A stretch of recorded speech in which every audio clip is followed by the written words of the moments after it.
In this video, we are going to talk about angle bisectors and how they relate to the sides of the triangles, as well as, or how an angle bisector is related within one angle, and how angle bisectors are related in a triangle and what's special when they're in a triangle. We're going to start by constructing an angle bisector of this angle that's right here. To do an angle bisector is 3 arcs, all of the same opening. So I'm going to choose an opening. I'm going to start with my first arc, go to the point where it's hitting that side, make an arc through the center area of the angle, go to the other point where the first arc hit the other side of the angle, and cross through the middle of the angle. Should find where these are intersecting, and that point where they are intersecting, you want to connect with point B.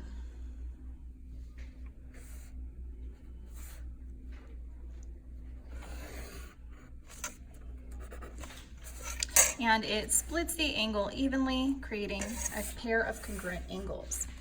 Once that's constructed, we want you to place a point on here and call it D. It can be anywhere along the line. So I'm going to call this point D.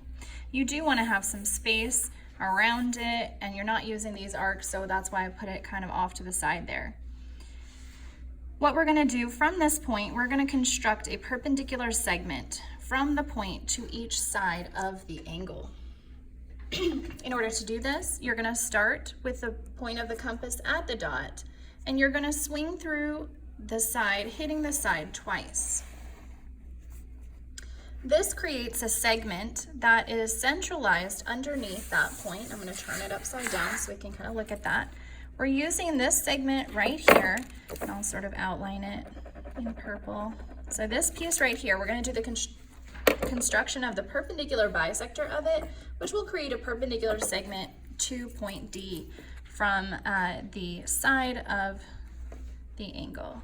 So we're going to open more than half of this length and less than the whole way, and we're going to swing around from one end, go to the other end, which is where that arc is hitting that side, swing around, and connect those intersections. You want to connect with D, and I'm not going to go past point D because my goal really is just to go from D to this side and make a right angle. It does split this segment, but we're not really using the fact that it splits that segment, so we're not going to mark that. We just wanted a perpendicular segment. Now we're going to go from D to the other side doing the same thing. So open where it's past the line but not too far. Swing through the line so that you're hitting the line twice. So this is the segment that we are going to be using right there. I'm going to turn my paper around. I'm going to do the perpendicular bisector of this segment, opening more than halfway, less than the whole way. Make sure I get that in the right spot. I want to do a good job or it won't come out very accurate. There we go. And then you have your perpendicular segment connecting these intersections and point D, and that gives you the perpendicular segment to that side. And so what we've done, you can see there's like 2 right triangles here, and we could prove them congruent if we wanted to. We've been studying congruent triangles. We could use angle, angle, and then the fact that they share that side to prove these triangles congruent.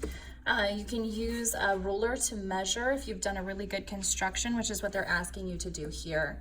They wanted us to call one of these points DE and one point at DF, so I'm going to make this E, so I always forget to do my labeling, and make that one DF.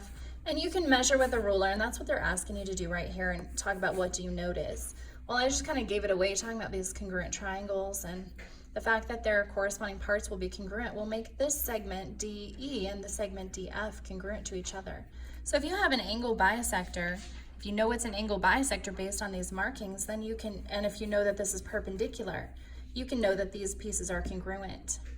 Likewise, if you know that these pieces are congruent and that these are right angles, you can know that this angle has been bisected. So it has like a forwards and a backwards to this rule. I'm going to skip ahead to the triangle, making our angle bisectors of each angle in the triangle. We're going to be doing 3 arcs for each angle. So I'm just choosing one to start. That's arc number 1.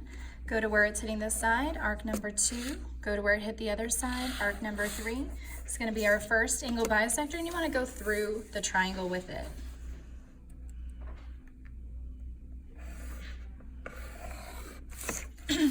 Gonna turn it and go to another angle. Gonna do 3 arcs again. So arc number 1, hitting both sides of the angle. Arc number 2, go to that first place that you hit, go through the center of the angle, go to the other side of that first arc, find that intersection, connect with the vertex of the angle.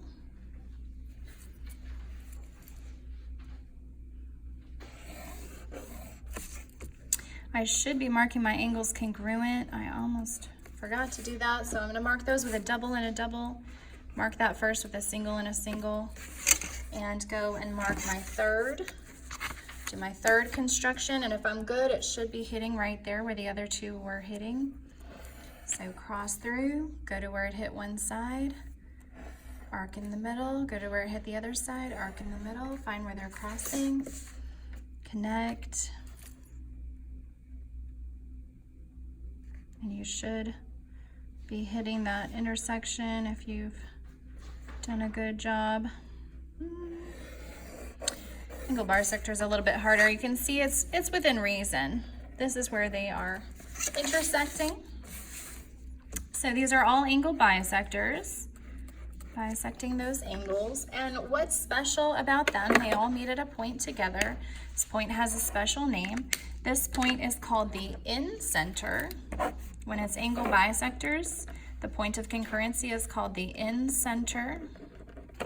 And that is the center of the circle that would be inside of the triangle, meaning that it is equidistant from each side of the triangle. As you can see, this dot is equidistant from the sides of this angle.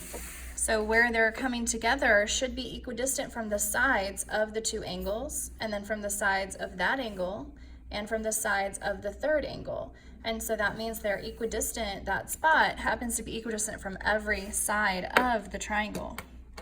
So we ought to, if we've done an okay construction, and I mean, we're human and we make mistakes, so I don't know if mine's gonna be too great, but I'm gonna try to put the circle, the in-center. Now what I did was I kind of eyeballed the distance from this dot where I have the point of the compass to each edge to know how long to make it, because it's not this length. It's the perpendicular distance to the side of the triangle that you're using, not any of these lines that are here. So I just kind of measured and checked and measured and checked and measured and checked that this would fit inside. So this is equidistant from each side of the triangle. And I'm not going to construct this, so we're going to pretend that this is a perpendicular segment and that this is a perpendicular segment. And we could do this construction, but the bell is about to ring and I'm gonna run out of time for this video, and I don't want to run out of time. So this is called the in-center, and it's equidistant from the edges of the triangle. And so the perpendicular segments will be congruent to each other, and that's something that you'll need to know. You'll also need to know it splits those angles.